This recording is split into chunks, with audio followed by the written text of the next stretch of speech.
Menyakiti hati Tuhan. Pertanyaan. 1. Apakah hal yang kita buat dapat menghancurkan hati Tuhan? 2. Bisakah Tuhan sakit hati pada umatnya menurut Alkitab? Latar belakang masalah. Sebelum lebih lanjut ada baiknya saudara membaca dan memahami terlebih dahulu agar tidak salah dalam menafsirkan renungan hari ini. Konsep hidup kekristenan iman kerohanian. http://gereja jodoh Holy Spirit Tesron Ministry.blogspot.com/2022-12-12 orang tanda hubung munafik tanda hubung di tanda hubung gereja.html. Bacaan Alkitab 1 Raja-Raja 14 ayat 131. Kata kunci terambil dari ayat 1 Raja-Raja 14 ayat 9 versi BMK. Tetapi, 1. Engkau melakukan kejahatan yang lebih besar daripada yang dilakukan oleh mereka yang memerintah sebelum engkau. 2. Engkau meninggalkan aku dan membangkitkan amarahku dengan membuat berhala serta patung-patung dari logam untuk disembah. Konteks ayat berbicara tentang pencitraan dalam pelayanan. Tindakan begini dibenci Allah. Mengapa? Karena sebagai alat Tuhan harus menghidupi kebenaran Alkitab dalam menjalankan tugas panggil yang Tuhan percayakan. 1. Pada masa kini pelayanan untuk pencitraan dapat berupa persinahan. Ada 3 jenis bentuk persinahan rohani, persinahan fisik, percinan hati. Banyak dari kita tidak menyadarinya, sama halnya dengan yang dilakukan Daud berpikir tidak ketahuan. Namun, ketika ditegur Nathan, Daud bertobat dan berubah. Anak pertama Daud dengan Batsheba memang mati, tetapi itu jugalah yang membuat Daud insaf dan sadar bahwa Allah tengah menjalankan keadilan, orang bersalah harus dihukum. 2. Berbanding terbalik dengan yang dilakukan Yerobeam, meskipun anaknya mati sesuai Nubuat Ahia 17.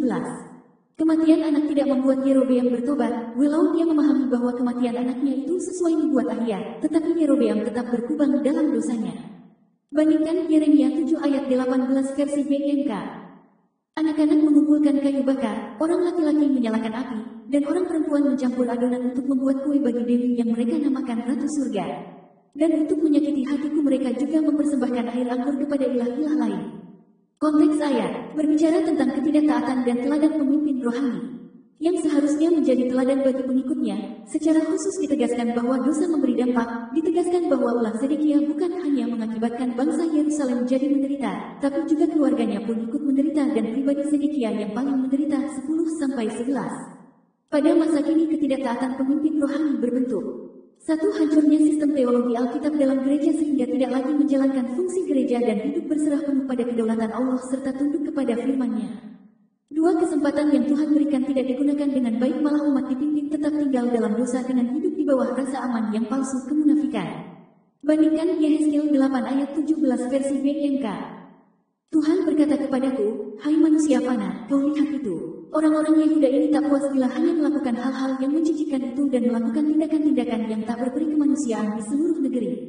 Mereka bahkan melakukan semua itu di sini, di dalam rumahku, dan membuat aku lebih marah lagi. Lihatlah bagaimana mereka menghina aku dengan cara yang paling keji ini. Konteks ayat berbicara tentang agama alternatif. 1. Pada masa kini agama alternatif berbentuk uang, jabatan, karir, ilmu pengetahuan, partai politik, dan banyak lagi. 2. Agama alternatif ini seringkali tertutup dengan kehidupan ibadah kita di gereja masing-masing sehingga tidak ada yang tahu. 3. Ingatlah bahwa agama alternatif bukan masalah kecil di hadapannya dan ia akan menjatuhkan hukuman atas kita. Pembahasan masalah. Sakit hati hanya bisa dialami makhluk hidup yang memiliki jiwa, perasaan, dan kehendak. Oleh karenanya tidak heran banyak manusia yang sakit hatinya karena luka-luka di hatinya yang tidak dibereskan. Dalam pembacaan firman Tuhan di atas, Allah juga sakit hati.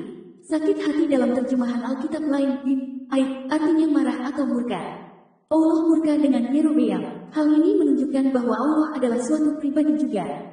Sakit hati atau murka Allah berbeda dengan sakit hati pada manusia. Sakit hati yang ada pada Allah adalah sakit hati ilahi. Sakit hati atau murka Allah tidak disebabkan oleh ego tetapi karena adanya pelanggaran terhadap perintahnya. Allah tidak benci dengan manusianya tetapi murka dengan perbuatannya. Dan akan ada hukuman akibat perbuatannya. Jawaban. 1. Ya, Tuhan bisa disakiti, tetapi tidak seperti yang diklaim Trump menurut para teolog. Yes, God can be hurt, but not in the way Trump claims, according to theologians. Presiden Trump baru-baru ini mengklaim bahwa prospek kepresidenan Biden akan menyakiti Tuhan. Lebih khusus lagi, katanya, Biden akan mengikuti agenda radikal kiri, singkirkan senjata Anda, hancurkan amandemen kedua Anda, tidak ada agama, tidak ada apapun, menyakiti Alkitab, menyakiti Tuhan. Dia menentang Tuhan, dia menentang senjata. Sebagai ahli dalam teologi Kristen dan filsafat agama, kami menjelaskan bagaimana dalam pemikiran Kristen, sebenarnya mungkin untuk menyakiti Tuhan, hanya saja tidak seperti yang diklaim Trump. Mustahil. Secara klasik, orang-orang Kristen berpendapat bahwa Tuhan yang dijelaskan dalam Alkitab adalah yang tertinggi secara metafisik, yang berarti bahwa segala sesuatu yang bukan Tuhan diciptakan oleh Tuhan dan keberadaannya bergantung pada Tuhan. Tuhan diyakini sebagai makhluk yang sempurna, tanpa cacat pikiran atau kehendak. Jika, seperti anggapan orang Kristen, Tuhan pada akhirnya adalah wujud yang sempurna, maka kepribadian Tuhan yang sempurna harus mencakup kehidupan batin yang terpenuhi, pikiran dan kehendak yang dipuaskan secara sempurna.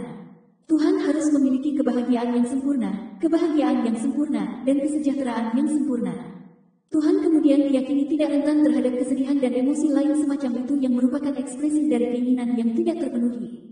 Para teolog telah menciptakan istilah ketidakmampuan untuk ide ini bahwa kesejahteraan Tuhan harus tidak terpengaruh oleh apapun atau siapapun, baik atau buruk. Akar kata ini adalah bahasa Latin, passiones, yang berarti emosi atau nafsu.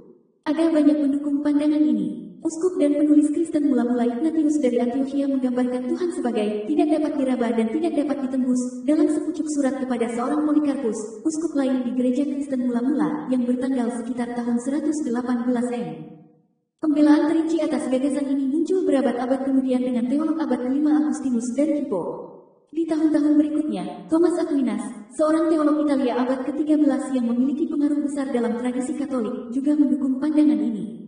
Pada abad ke-16, teolog Swiss John Calvin dan reformator dan teolog Jerman Martin Luther, yang memulai reformasi Protestan, menjadikan ketidakmungkinan sebagai gambaran standar tentang yang ilahi. Tetapi pemikiran Kristiani mengizinkan kemungkinan untuk menyakiti Tuhan dengan cara lain. Merusak kehormatan Tuhan. Teolog abad pertengahan Anselmus dari Canterbury meneliti bagaimana manusia dapat menyakiti Tuhan dalam bukunya Cur Deus Homo atau Mengapa Tuhan Menjadi Manusia. Dalam buku itu, dia bermaksud menjawab pertanyaan berikut. Apakah dosa memusuhi Allah? http://gerejajodoh-gereja.blogspot.com/2022-12-12 Tuhan.html. Bagaimana dengan orang-orang munafik di gereja? http://gerejajodoh-gereja.blogspot.com/orang-munafik-gereja.html. Jika Yesus menebus dosa-dosa kita, apa artinya ini? Dosa, sebagaimana dipahami oleh Anselmus dan orang Kristen lainnya, adalah perbuatan salah terhadap Tuhan. Anselmus berpikir bahwa Tuhan tidak dapat ditembus, jadi dosa tidak dapat berarti bahwa kita benar-benar merusak kebahagiaan batin Tuhan. Namun, Anselmus berpikir bahwa masih mungkin mencederai kehormatan Tuhan. Untuk memahami apa artinya merusak kehormatan Tuhan, pertimbangkan analogi ini oleh filsuf agama Katolik Eleonore Stahl. Dia meminta kami untuk membayangkan situasi di mana Anda menyebarkan desas-desus palsu dan menyakitkan tentang rekan Anda Beth kepada teman Anda pria. Pria tahu kamu berbohong, jadi kamu tidak menyakiti Beth. Tapi masih ada perasaan di mana Anda telah melakukan kesalahan pada Beth, Anda telah melakukan ketidakadilan padanya. Para teolog percaya bahwa manusia dapat menyakiti Tuhan dengan cara yang sama, mereka tidak dapat menyakiti Tuhan, tetapi masih dapat berbuat tidak adil kepada Tuhan. Tapi tidak seperti manusia, Tuhan tidak bisa merasa kesal atau tidak puas secara emosional. Ketidakpuasan emosional seperti itu tidak akan sejalan dengan kehidupan batin yang terpenuhi yang harus dimiliki oleh pribadi ilahi yang sempurna. Namun, sebuah teka-teki muncul, kitab suci sering berbicara tentang emosi Tuhan. Misalnya, Tuhan sering digambarkan marah atau senang dengan apa yang dilakukan makhluk. Aquinas membantu kita mendamaikan emosi ilahi dengan ketidakmungkinan, seperti yang dijelaskan oleh cendekiawan agama Anastasius Crater. Aquinas menarik perbedaan antara nafsu, emosi yang tidak berada di bawah kendali sukarela kita, dan kasih sayang yang bersifat sukarela dan rasional.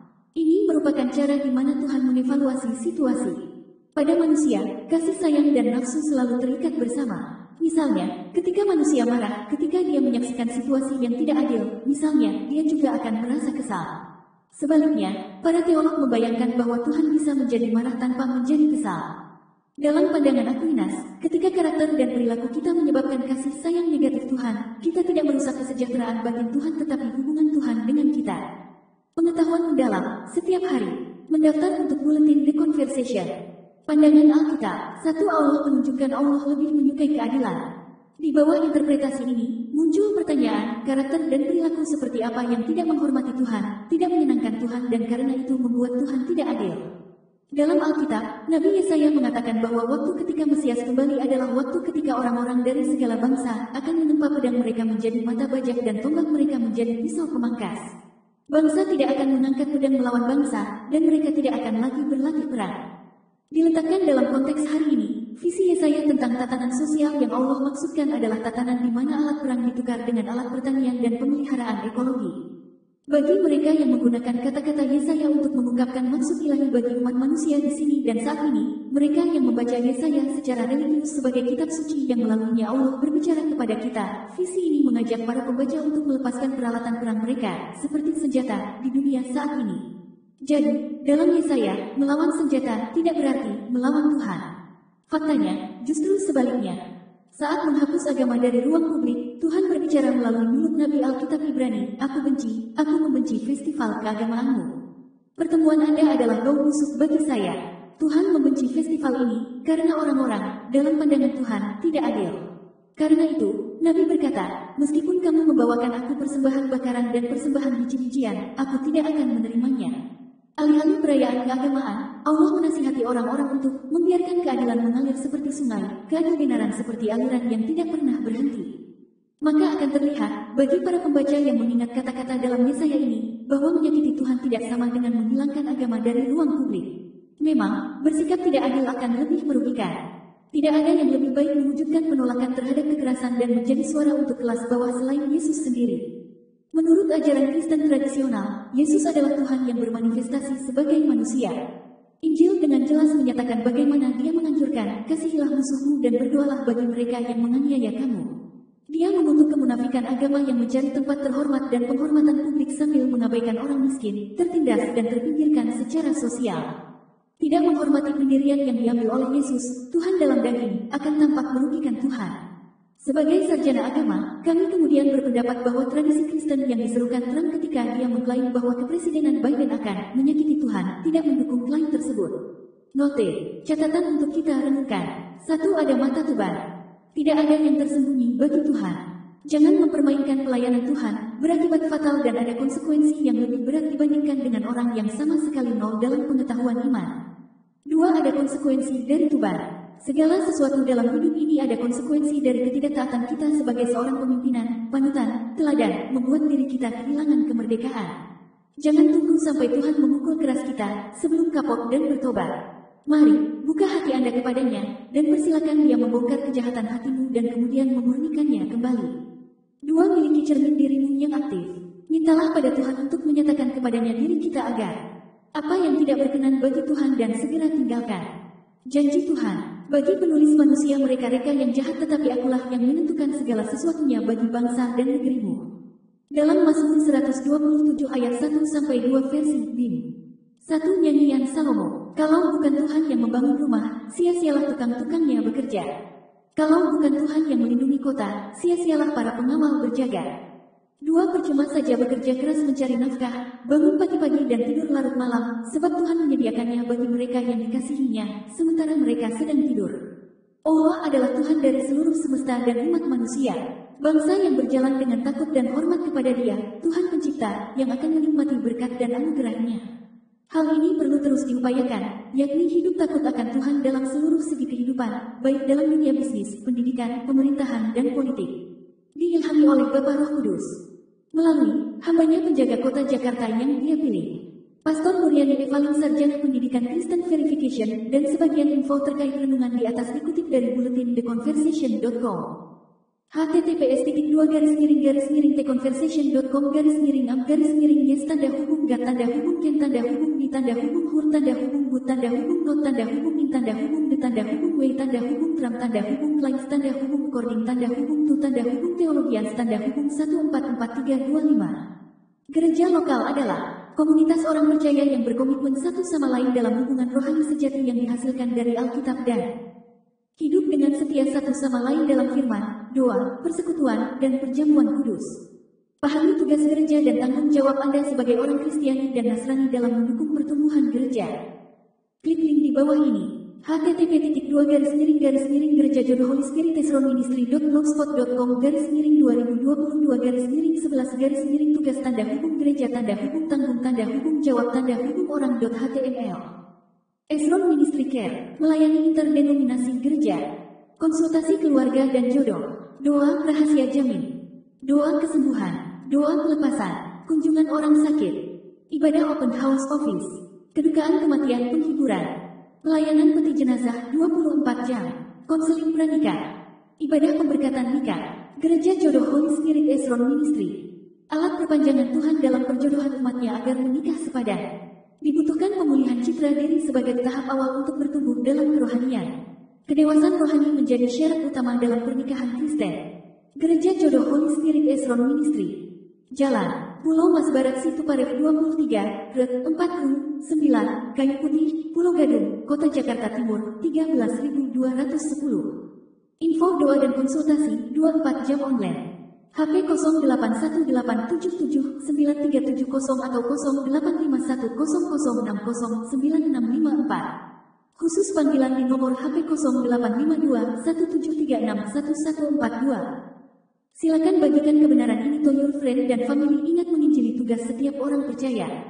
Butuh bantuan hukum, DPD Cemik DKI Kabit Hukum. Siap membantu saudara. Pendeta Esron Panggabean calon sarjana hukum, verification sarjana teologi dan verification magister pendidikan Kristen.